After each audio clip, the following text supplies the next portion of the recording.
abashomesebwa okongera urukundo omubushwere bwabo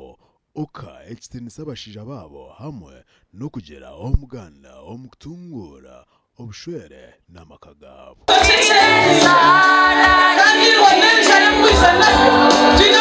twarahaye hari mukama no kusiba tuza kuriya kugira ngo tushabe tuzomishoga mukama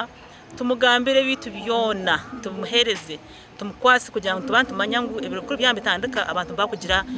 kurwana indwano nyingi mu maka tubantu abakazi n'abitana n'abashija abakazi n'abatana n'abarwo mu maka konka tubantu manyangu twisha tukashabira nangwa n'abantu abataryaha tukashabira amakagitu ngijaza mu biteka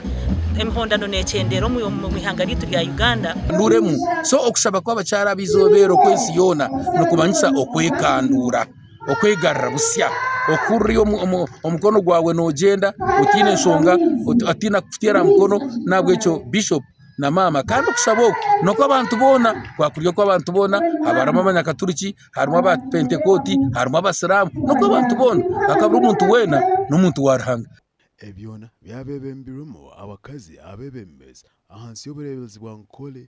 ebyona byakorerwa omuchaye cy'ishomero Yambara High School aho mu Rembo Rwambara n'abandi okwe no bakotagira mushaka kwijana ruhanga bagirire imbabazi ikiro kikuru iki kitabe cyo kurwanira kitabe cyo kunyurana konka kibe kiro kikuru icyo kubisizina rya ruhanga higo aba TV West ndisenyomo Gideon.